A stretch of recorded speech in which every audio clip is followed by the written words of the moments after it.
For the month, first one for 2015, and tonight's guest is François Pointeau. Hey. Have a seat, François. Make yourself comfortable. And so our brief bio here. François Pointeau was born in Brittany, France, which is like the Texas of France. I know, that's not true, is it? And moved to the U.S. with his family at the age of 10. He started writing poems in San Francisco when he first learned English. He has always written in English, at first to help him learn the language, later to try and figure out what was going on in his brain. I haven't figured that out yet. Okay, well, when you figure out, don't tell anybody, because nobody else knows either. And then finally to communicate small, intense narratives with the world. His first self-published his collection of poems, Beer Songs for the Lonely, in 2006. It was the best-selling book of poems at Book People for 2 years straight. Yay. He completely rewrote the collection in 2013 to 2014, and he republished it in October 2014, but it didn't come out from the printer until December, right? Yeah, I just didn't order it in time. He works as a bartender and wine dude at Whip Inn in South Austin, and is the producer and host of KOOP Radios, writing on the air every Wednesday from 6 to 7 p.m. at 91.7 FM, far left of your dial. And he was there earlier today. And Pointeau lives in Texas, Austin, Texas, with his dog, Brutus. So, François, my first question, as always, is why poetry? Why not poetry? Okay. Can I ask that? Well, yeah, but I've always written poetry. Always?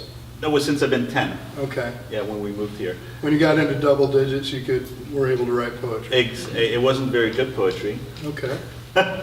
No, I like to tell something, even though this is going to sound like I'm lying to you because I write really long poems, but I like to, try and say something in a short amount of time. Okay. So you like the compression and brevity. Right, exactly. And just to get it out there, just that brief, that emotion, that action, or whatever it is, and just get it out there in the moment. And even like you mentioned to me, the longer poems are all made of smaller bits and pieces. We'll talk more about that in a moment. So for you, what does poetry do that other things can't or don't? I feel like with poetry, and Nick is probably going to throw things at me. It's okay. I feel like with poetry, I don't have to be as logic as I do with prose. Does that make sense? Sure. Like I feel like I don't have to be I don't have to have an explanation for every single thing. Like sometimes music can just be the only reason why you write something. And I guess you could do that with prose, but that would get really boring after 10,000 words. Right, it's hard to follow, but you can make those great, and they even have the phrase, poetic leap. Right. And the great poets do it, so we can too. Yeah. Speaking of the great poets, who's an influence? So this might sound pompous. The love song of Alfred J. Prufrock is one of my favorite poems of all time. And their ragged claws. The women come and go, talking of Michelangelo, right? And who else? I was just being asked that question earlier. Blaise Cendrars, who's a French writer and poet. Blaise Cendrars for you Texans. Oh, him. Yeah. Yeah,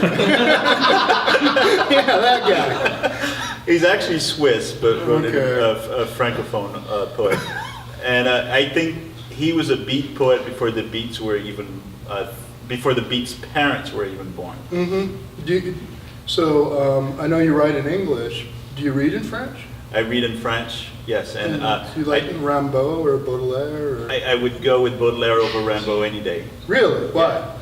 Oh, come on. Are you going to ask me this question? I have am. to now, because he's a better writer. Okay, well, what makes him a better writer? I haven't read either of those guys in a while.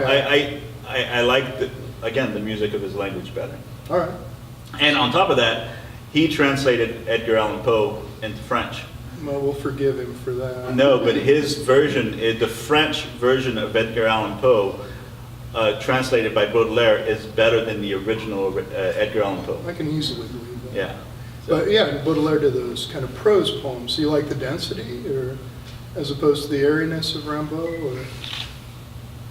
Oh, I don't talk about poetry that much, incredibly enough. But Okay, yeah, I do. all right. Yeah. Other poets. Americans, I would say William Carlos William, Patterson. I tend to pick one thing from a writer that I really like, and I reread that over and Oh, over again instead of okay. reading everything that they wrote. Mhm. And I read Patterson like every 5 or 6 years. I'll just sit Oh, through that nice. whole book. I still don't understand it. I don't know what it's about, except that it's about Patterson, Right. New Jersey. But other than that, I don't really get the poem. But it's beautiful. Mhm. So, and eventually, before I die, I'm going to understand it. There's, okay, so I'm going to get pedantic. Advice. So like with proof rock, I think it would be a real sucker's game to try to understand proof rock. Just go along for the ride. Enjoy the ride. Enjoy the ride for Patterson. And I think that goes back to the lack of inherent logic that you need. Well, the logic is inherent as opposed to external. And so Patterson, man, just dig the ride. Same with, if you try to explain proof rock, I always have students that want to know what does it mean? And, well, it's have fun. Enjoy the ride. So that would be my advice.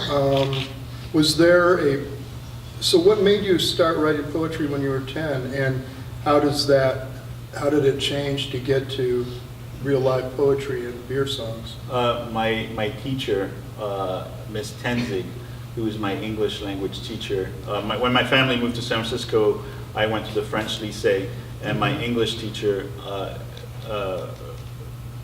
who was really good, she's the one that got me to really push. She would actually, this is the thing I talked about on my radio show a lot too, is how teachers really affect all of us, and how even, because I've gone back and read some of the stuff that I wrote when I was 10, and it's pretty horrible. But she was always so positive, and so Francois, you need to keep writing. And I even have notes on one of the poems that my first poem, I have it posted on my wall in my bedroom, and there's a note from her saying, Francois, this poem is so lovely, you should read it in front of all the other students. Wow. And it's that kind of just positive reinforcement. It's so cool. Did you send her a copy of Beer Songs? Is she still around? I don't know. I don't even know how to get in touch with her. Yeah, that's a good idea. How do I find her? Happy. I could be this creepy guy that goes and looks for her. Well, I'm sure you could find it. So a couple more things. Let's continue with the poem. So we talked about, I won't grab mine, but one thing I was very impressed with is you're writing longer poems, but you're sectioning them, as you mentioned a minute ago, they're pretty much self-contained little poems, and they add up to a big poem, and it's a very cool technique that I really haven't seen much of. Well, the way that happens is the way that I write. I try to write every day. I don't always write every day, but I pretty much hate just about everything that I write. And then a few months or 5 years or 10 years or 20 years down the line, I pick bits and pieces and I say, oh, look, they all fit together. and then I rewrite. I rewrite each piece, but they stay, and that's the way that I think too. I like little section. I like to section everything off. And even when I write short stories, I'm always sectioning everything off, because I guess that's the way my mind works.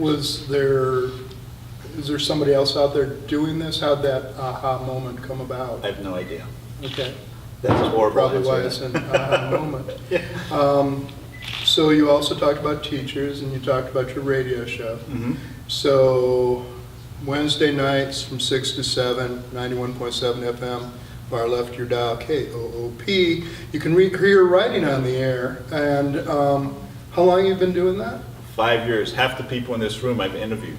Oh, awesome. Okay. So Trying to turn the chairs around. Goes around, comes around. I've interviewed you. You have interviewed me, it's true. What does that do for you as a writer? What that's done for me has been pretty awesome, because I worked in retail for 10 years, which is such a numbing kind of job that creatively I wasn't creating a whole lot. I wasn't writing much, and thank goodness I'm not doing that anymore. But what it's done is being on the radio, and every single week I'm interviewing writers, and I'm talking about, asking them questions about their creative process, about how they write, why they write.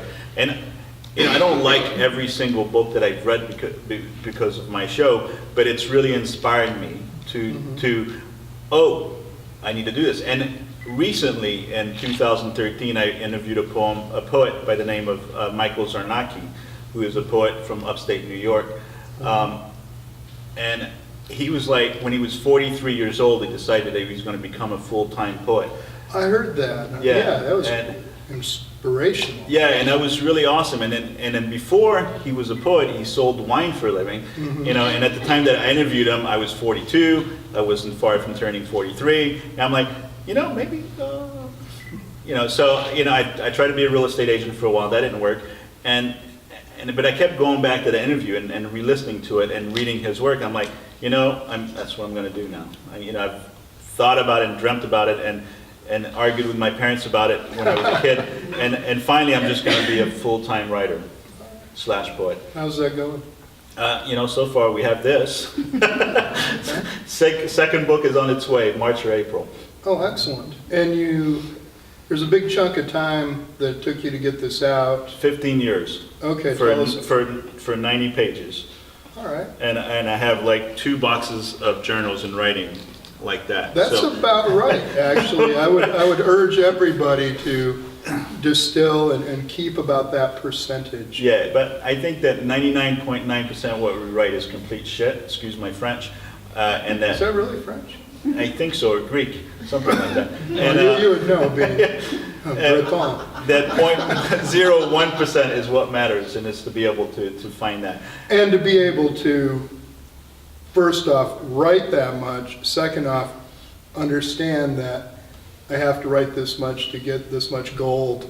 Yeah, it's distill it. And it takes that much. And then it also, that's one thing, I never thought that when I was younger, and I believe it thoroughly. Everything we wrote when we were younger. It was horrible. No, it was great. It was golden. It came from our souls. I'm going off on a tangent, but I quit I was going to St. Edward's University, and I quit 2 weeks before the semester was over because I was gonna write the great collection of American poetry. Awesome. And it was horrible. I thought at the time that I was a genius, but I was not. But where I'm going with this is that you also can't do this alone, and you need help from other people, and it's good to take advice. And so I'm going to give a little shout out to Nick Courtwright, who totally helped me rewrite this book, and that makes working with another individual who is not your partner, who is not your parents or your children, but working with somebody who is looking at your work critically and talking to you poet to poet, and that made a huge difference for me. So is writing on the air help you come to that conclusion? Absolutely. Okay, great. And I think that a lot of writers think that this is a lonely thing, whatever, you know, all the creative fields, whatever it is that you're doing, even if you're a creative chef or whatever it is that you're doing, you need other people's help. And you need to work as a team. Writing itself is a lonely endeavor, but then you share it with other people and you talk about it, and hopefully, anyways. Well then, let's hear some poetry. All right. And so you're going to read, one of the ones I really like is called Vacuum Dance, and it's one that's made up of smaller chunks. And I've actually marked my copy all up, I couldn't put it down, which is rare for me, and I really enjoyed it. I think I read it. I picked it up Monday night and read it Monday night. Oh, thanks. But let me get out of the way, and if you'd explain a little bit, just a tiny bit about each poem. Can I start with Not Drowning? Please, yeah.